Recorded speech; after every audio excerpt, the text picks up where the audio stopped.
देखिए अपन ने इसमें औसत वेग जान लिया था, अब अपन बातें करेंगे इसमें ताक्षणिक वेग की। ताक्षणिक वेग क्या है, देखो नंबर सेकंड, द्विविमीय गति के लिए ताक्षणिक वेग, ताक्षणिक वेग। देखिए चूंकि ताक्षणिक किसी भी क्षण पर, या यूं कह सकते हैं चूंकि क्षणिक समय पर जो औसत वेग है वही ताक्षणिक वेग के क्या होता है, तुल्य होता है। बिल्कुल एक सिंपल सा अगर अपन कहें तो मैं यह कह सकता हूं कि चूंकि क्षणिक समय, चूंकि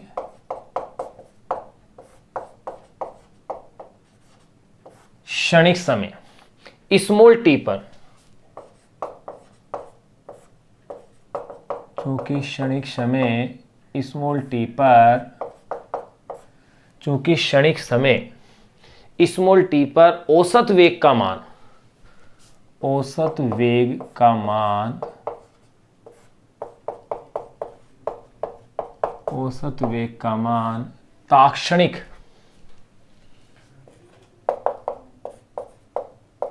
ताक्षणिक वेग के,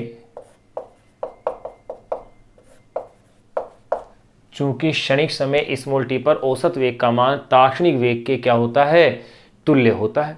इसलिए ताक्षणिक वेग देखो अपन कैसे लिख सकते हैं, इसलिए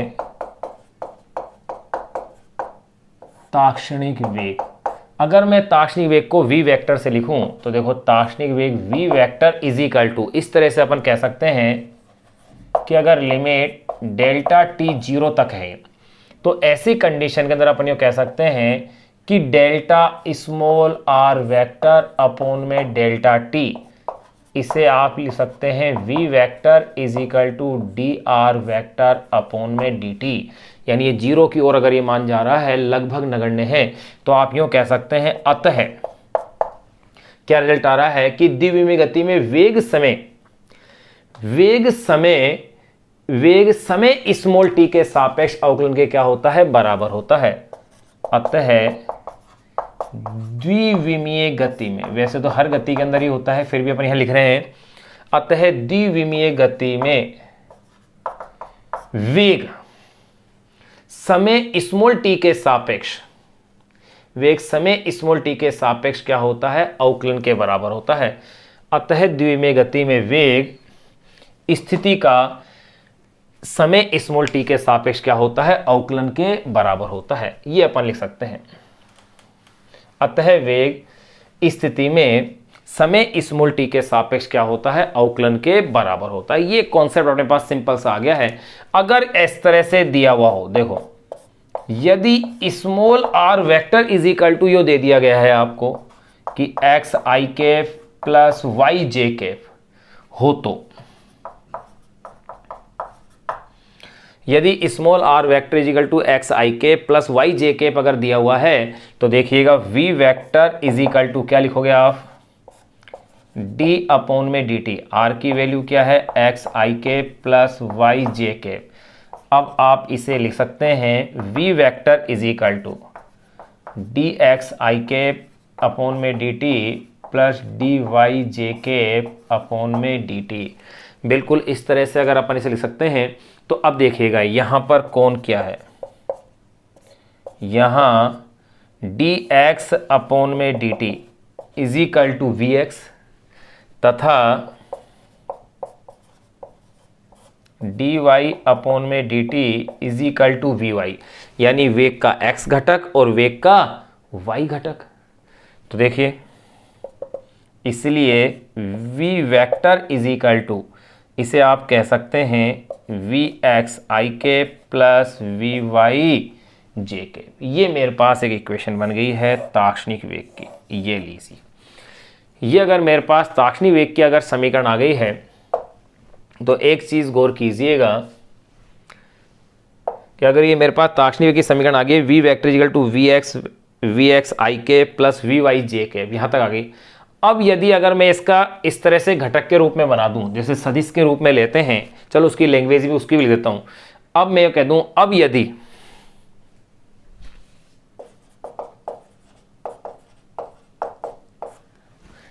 V vector equal to V X I के प्लस वी वाई जे के, यहां तक मैं लिख दिया। अब यदि वेग के x घटक, अब यदि वेग के x घटक vx वेक्टर को x अक्ष पर, vx वेक्टर को x अक्ष पर, वे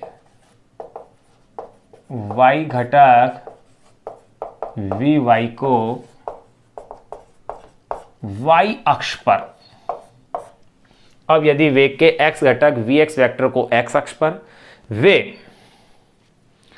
वेग के y घटक vy को y अक्ष पर व्यक्त करें,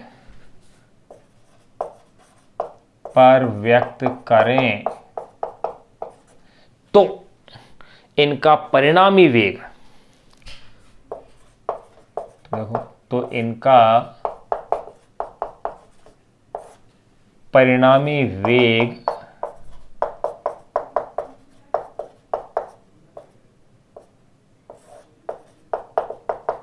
चित्रानुसार होगा। क्या होगा देखो, चलो चित्रानुसार ओ ए बी, अपन चित्र में बना देता हूं। चित्रानुसार अब मैं इसमें चित्र बना देता हूं, ओ बी वेक्टर से व्यक्त होगा, ओ बी वेक्टर से व्यक्त होगा। देखो भाई कैसे होगा, उस पर ध्यान दीजिएगा। ये जैसे मैंने ये ए वेक्टर, सॉरी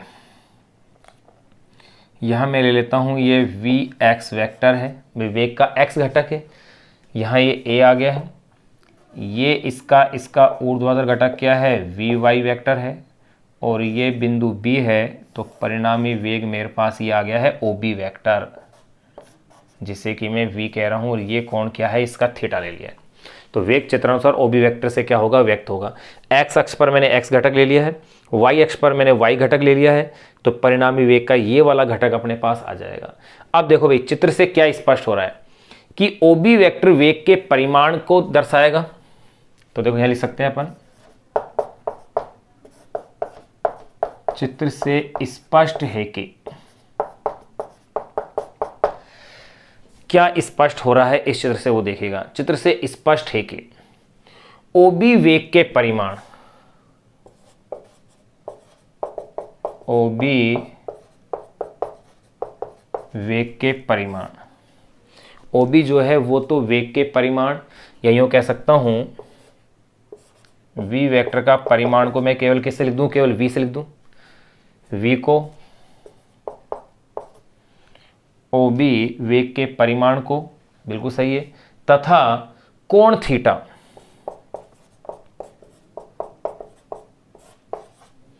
तथा कोण थीटा वेग v की, तथा कोण थीटा वेग v की उसकी x घटक के साथ क्या है, कोण को शो कर, जबकि कोण थीटा v और किसके, v वेक्टर और vx के बीच का क्या है, कोण है। तो अपन कह सकते हैं तथा कोण थीटा वेग v की उसकी x घटक, वेग v की उसकी x घटक, तथा कोण थीटा वेग v की उसकी x घटक, जो अपन को दी गई है x घटक vx के सापेक्ष, vx के सापेक्ष दिशा बताता है, vx के सापेक्ष दिशा को क्या करता है, ये व्यक्त करता है।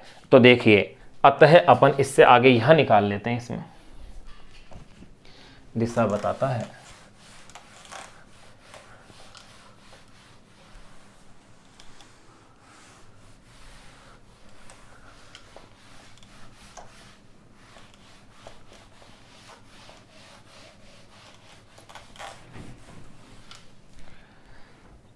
x घटक vx के सापेक्ष दिशा बताता है।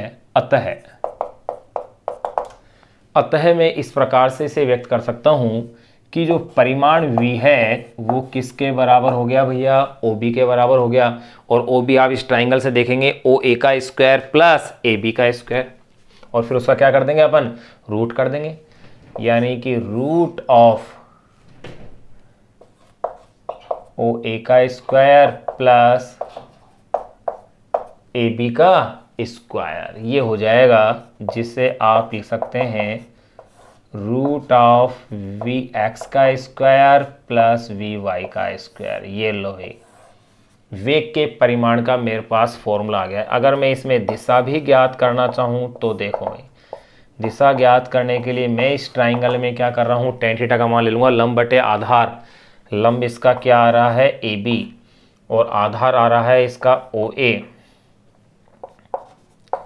यानी कि मेरे पास हो गया है tan थीटा बराबर ए बी का मतलब तो है वी वाई, और ये हो गया है मेरे पास क्या, वी एक्स। तो फाइनली मैं यूँ कह सकता हूँ कि दिशा थीटा इज इक्वल टू क्या हो जाएगी, tan inverse V Y upon में वी एक्स। ये लो भाई, थीटा भी ज्ञात करने का मेरे पास फॉर्मूला आ गया है समतल में गति के लिए। अब मैं इसमें बात करूँगा, समतल में गति के संदर्भ में अपन ने स्थिति और विस्थापन चर्चाओं में ले लिए हैं, अपन वो जान लिए हैं। अब अपन इसी में इसके अलावा वेग भी अपन ने जान लिया है, औसत वेग भी जान लिया है, ताक्षणिक वेग भी जान लिया है। अब अपन इसमें जानेंगे त्वरण। त्वरण के बाद फिर अपन बातें करेंगे इसकी गति की समीकरणों की, जो कि समतल से संबंधित होंगी। तो देखिए,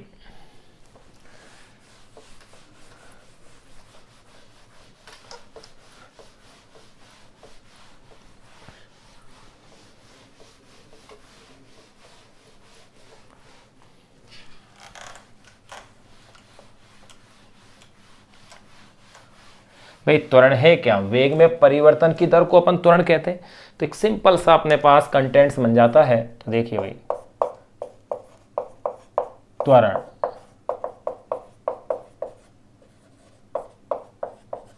या एक्सेलरेशन, भाई देखो त्वरण होता क्या है, वेग में परिवर्तन की दर त्वरण होती है। देखो, चूंकि वेग में परिवर्तन की दर, चूंकि वेग में परिवर्तन की दर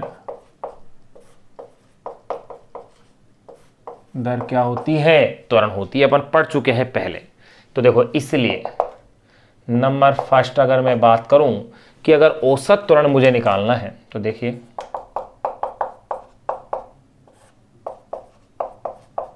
औसत त्वरण, पहले मैं बात कर रहा हूं इसमें औसत त्वरण की। तो देखिए भैया, ए वेक्टर इज इक्वल टू, कैसे लिखूंगा, वेग में परिवर्तन यानी कि डेल्टा वी वेक्टर, समय में परिवर्तन डेल्टा टी, यानी कि आप इसे कह सकते हो v2 vector v1 vector upon में t2 माइनस t1। ये इसे इक्वेशन नंबर 1 दे देता हूं मैं त्वरण के लिए। अगर मुझे ताक्षणिक निकालना है, तो देखो, तो देखिए मैं किस तरह से ले सकता हूं ताक्षणिक त्वरण। ताक्षणिक त्वरण आप जानते हो कि ताक्षणिक त्वरण होगा क्या।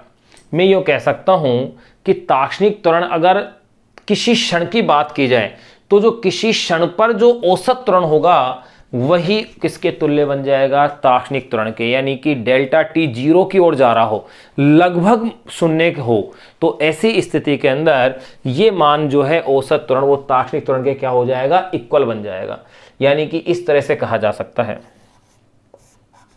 ए वेक्टर इज इक्वल टू, अगर मैं इसे लिखना चाहूं तो यूँ कह सकता हूं कि अगर ये डेल्टा टी जो है 0 की ओर है, लगभग 0 है, तो ऐसी स्थिति के अंदर डेल्टा वी वेक्टर अपॉन में डेल्टा टी, इसे आप लिख सकते हैं डी वी वेक्टर अपॉन में डी टी। ये लो, ये इक्वेशन नंबर मेरे पास क्या आ गई, 2 आ गई, ताक्षणिक त्वरण की आ गई। अब देखो इसी में आगे थोड़ा और बढ़ ली, ये चीज़ वैसे पहले अपन एक बार पढ़ चुके हैं। चूंकि v vector is equal to क्या है, डी आर वेक्टर अपॉन में डी टी होता है, तो इसलिए a vector is equal to, देखो d अपॉन में डी टी, वी का मतलब डी आर वेक्टर अपॉन में डी टी। इससे आगे की स्टेप्स को भाई मैं यहाँ लिख रहा हूँ, तो मैं यहाँ कैसे कह सकता हूँ इसे कि a vector is equal to, इसे आप कह दीजिए d2r वेक्टर अपॉन में dt।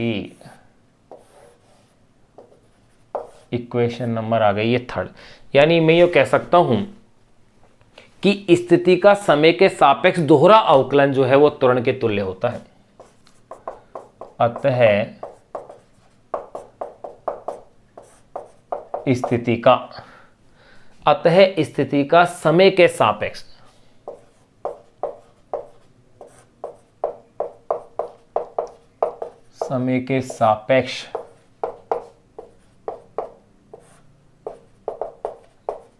दोहरा अवकलन,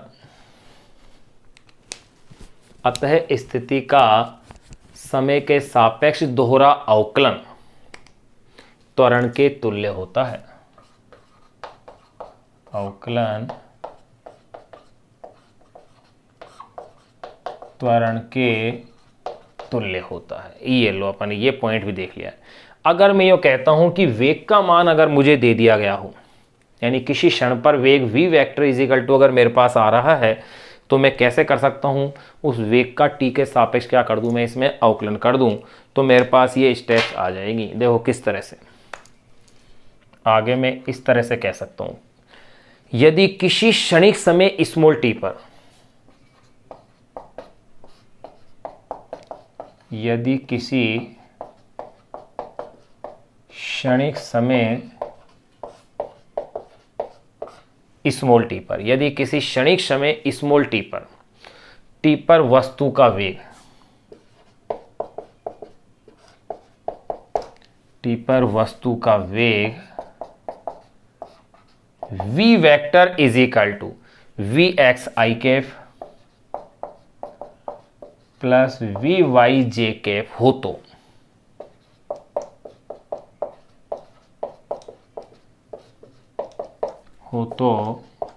वस्तु का त्वरण, तो देखो, तो वस्तु का त्वरण small A vector is equal to, मेरे पास फॉर्मूला क्या था भाई, dv वेक्टर अपॉन में dt से, तो देखो भाई d अपॉन में dt, v वेक्टर की वैल्यू क्या है, वी एक्स आई के प्लस वी वाई जे के, ऐसा लिखा जा सकता है। या इसी को मैं आगे और बढ़ाता हूं, देखो आगे a vector is equal two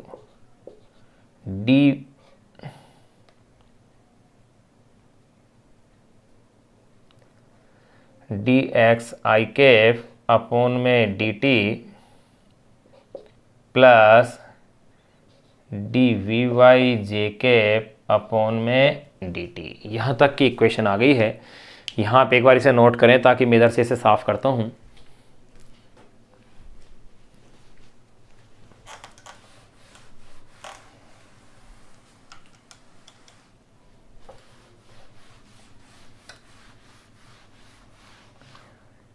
equation number 3 तक आ चुकी है। अब देखिए, यहां मैं क्या जानता हूं कि मैं इस तरह से कह सकता हूं कि यहां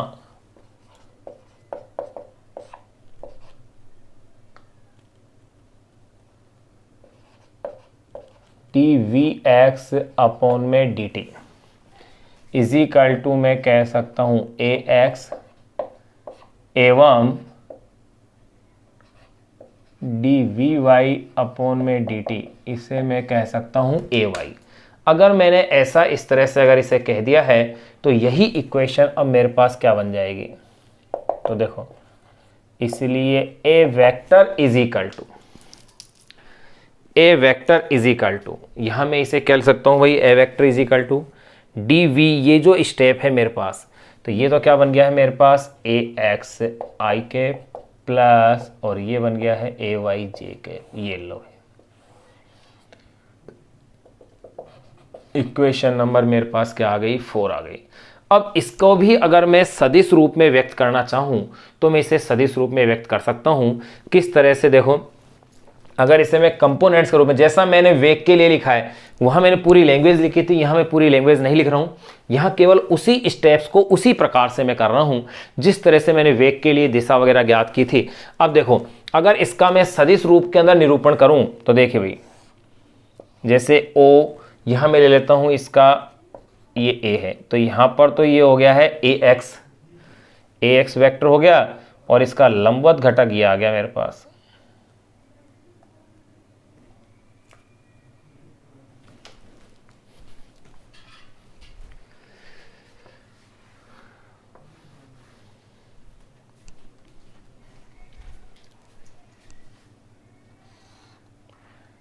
ये लो ये लंबवत घटक ए वाई वेक्टर, और ये परिणामी त्वरण आ गया है ए वेक्टर। सदिश के त्रिभुज के नियम से इसका परिमाण निकालना अपने लिए क्या है, आसान है। ए एक्स और एक वेक्टर के बीच का कोण मैंने क्या ले लिया है भाई, थीटा है। तो अब देखिए, अब आपके पास अगर इसका मुझे परिमाण निकालना है तो त्रिभुज के नियम से आप देखिएगा ए बी ओ बी का जो परिमाण होगा वो होगा रूट ऑफ ओ ए का स्क्वायर प्लस ए बी का स्क्वायर। बिल्कुल यही होगा, इस ट्राइंगल से साफ दिख रहा है। तो ओ बी का मतलब ए वेक्टर का परिमाण, ये लो। ओ ए यानी कि A X square plus A B यानी कि ए वाई का स्क्वायर, ये लो। समीकरण नंबर 5। तो ये जो समीकरण नंबर 5 आई है, इसमें अपन कह सकते हैं समीकरण 5 से परिणामी त्वरण का परिमाण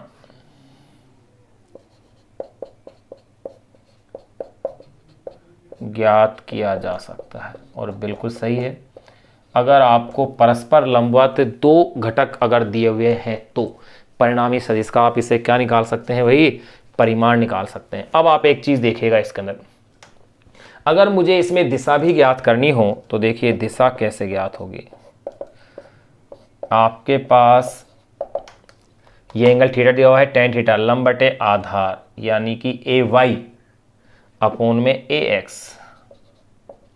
इक्वेशन नंबर 6, या थीटा इज इक्वल टू, मैं इसे कह देता हूँ tan इनवर्स ए वाई अपोन में ए एक्स। ये लो,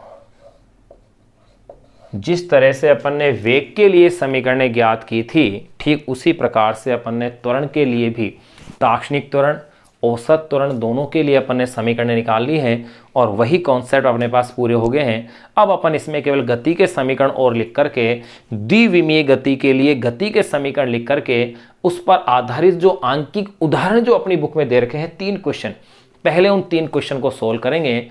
उसके बाद फिर अनसोल्ड जो क्वेश्चन है उनको अपन सोल्व करेंगे, लेकिन अनसोल्ड क्वेश्चन को सोल्व करने से पहले अपन प्रक्षेप्य गति को और पढ़ेंगे। फिर एक साथ ही अनसोल्ड क्वेश्चन, प्रक्षेप्य गति और द्विविमीय गति के क्वेश्चनों को फिर एक साथ अपन कंटिन्यूअसली क्या करेंगे, सोल्व करेंगे।